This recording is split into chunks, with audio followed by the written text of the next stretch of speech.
When the world looks away, Sudan's genocide, global complicity, and the call to boycott.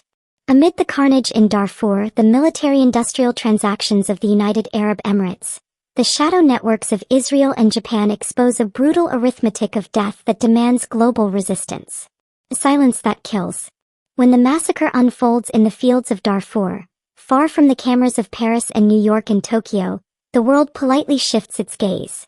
The crisis in the Sudanese conflict, between the Sudanese Armed Forces, SAF, and the Rapid Support Forces, RSF, has resulted in tens of thousands of deaths and millions of displaced persons. Far from being a purely internal matter, the war is increasingly shaped by external actors who profit from or enable the destruction. This is more than a conflict. This is genocide. And the world is complicit. The war inside Sudan. Since April 2023, the Sudanese military and the RSF have been locked in a lethal struggle. Sparked by power-sharing disputes and institutional rivalries, the conflict has spiraled into ethnic cleansing, especially in Darfur, for non-Arab populations like the Masalit.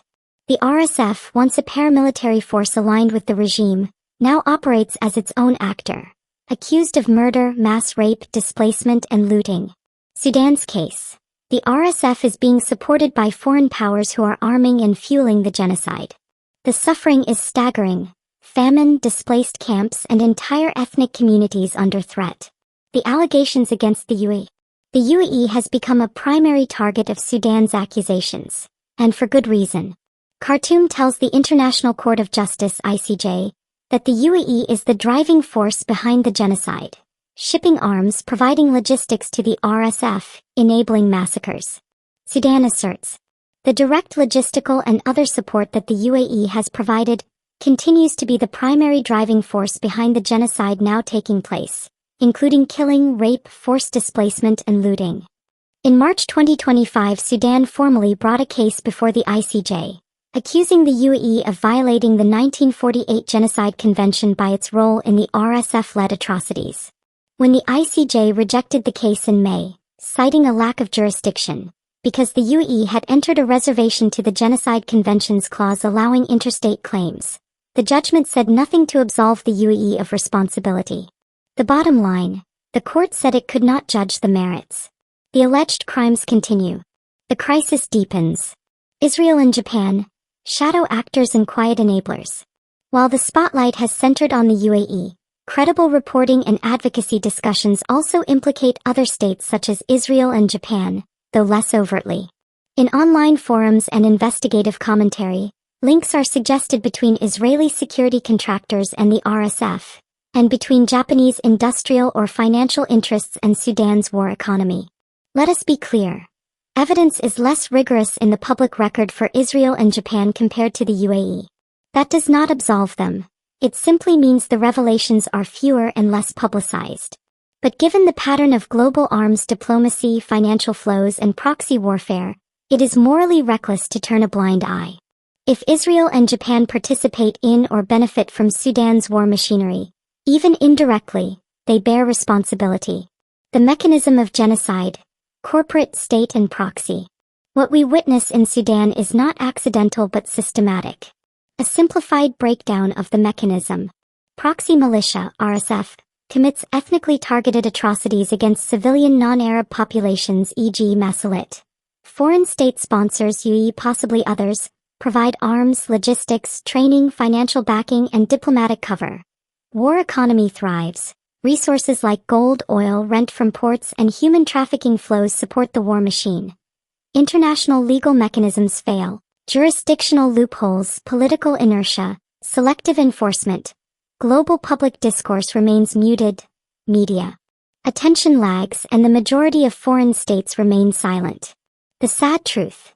Genocide proceeds when the means of destruction are outsourced and the global system shields the enablers.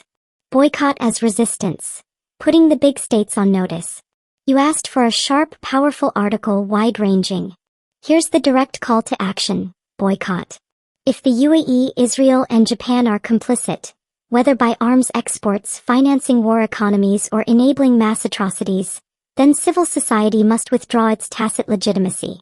Boycott the UAE. Businesses, tourism, investments. Abu Dhabi's glitz must become a symbol of complicity, not glamour. Boycott Israel. Not because of this alone, but if Israeli actors support or enable paramilitaries in Sudan, the same standard applies. Boycott Japan. Endorse full transparency. Where is Japanese corporate accountability? If Japanese firms or banks profit from Sudan's war economy, that must be exposed. The purpose of a boycott is twofold. Economic pain that prompts policy change, moral clarity that draws attention to hidden atrocities. Why the West allows it? Why is so little done? The answers are familiar. Strategic alliances. The UAE is treated as a regional security partner, oil state and arms buyer. Others fear rocking the ship. Jurisdictional escape hatches. The UAE's reservation to the Genocide Convention prevented the ICJ from ruling on the merits. Legal tools are impotent when traps are built in. Media fatigue and selective outrage. Western media have long undercovered Africa's wars compared to others. Redditors note this bluntly. There won't be any anti-EU protests in the West because, unless Israel is defending itself from terrorists. Profit before justice. War economies favor those with arms factories, logistics networks and mineral resource access. Financial interests override moral ones. Let's call it what it is. The global system treats some civilians as disposable, some massacres as footnotes. The human cost. Names, faces, horror. We cannot redact the human dimension. Entire communities of Masalit people face extermination or expulsion. Displacement camps, hunger beyond reckoning, torture, mass graves. Humanitarian agencies report that nearly half of Sudan's population, about 25 million, face extreme hunger. When a child is sold into forced labor, when a village is burned because of ethnicity, the world's inaction is participation. In Darfur, in the smoke of bombed homes, the call is clear. Rescue must come not tomorrow but now. The moral duty of the first hello word reader. If you read this in a plush living room in New York, Tokyo or Tel Aviv, remember, your comfort may be financed by this genocide. Your brand name clothes might be shipped in via ports that fund the RSF. Your airline ticket might keep the UE coffers turned. You have a moral duty to demand transparency from brands. Do you do business with Sudan war-linked entities? Withhold your tourism and investment from complicit states. Push your government to suspend arms exports to any actor backing the RSF. Support independent media and organizations shining light on Darfur, not just Gaza, not just Ukraine, but everywhere genocide happens. Use the boycott not as a gesture but as a strategic tool. One that says, we will not transfer legitimacy or profits to states that enable mass murder.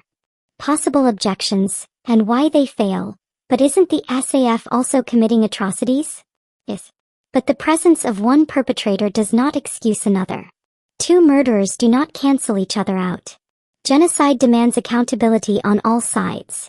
If we boycott, Sudan's civilians will suffer more. We should focus on targeted sanctions and corporate boycotts. Those who profit, not the innocent.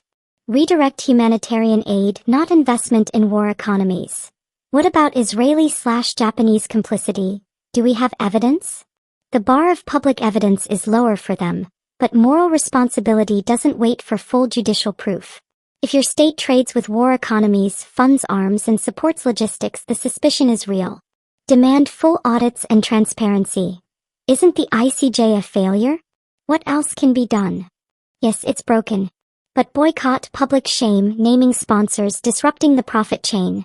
These are political tools that law alone cannot deliver. A roadmap for civil society. Create a genocide finance map. List companies and states linked to the RSF war economy. Launch a global boycott update. Publish monthly lists of brands, airlines, banks with ties to the UE/Israel, Japan and the Sudan war. Mobilize young consumers. Your child, Ani's little champion, will inherit a world curated by your actions or your silence. Use Instagram, TikTok, and podcasts to connect brands to bloodshed. Lobby finance ministries and export credit agencies. Demand that Japanese and Israeli export credit financing exclude war economy clients in Sudan. Partner with Sudanese voices. Amplify those whose land is burning. Let the Masalit displaced villagers tell their story. Global outrage must be led by victims, not tourists. Why this matters? Genocide in Darfur is not a relic of the past. It is happening now. And it is not over there. It is connected to our shopping carts, our flights, our bank accounts, our government's arms deals. To demand justice is not idealistic. It is urgent. To brand boycott as radical is naive. It is necessary. The UAE may evade legal accountability. Israel and Japan may act in the shadows. But civil society has legs, networks, voices. We can pull back the curtain when the courts won't. When you stand and speak up, you force the powerful to choose either reform or isolation. And when you say, no more, you are standing with the children of Darfur, with the Masalit tribes, with the displaced millions. Your moral posture matters. History will judge not only the perpetrators but those who knew and when they knew said nothing. Let the boycott begin. Let the silence end.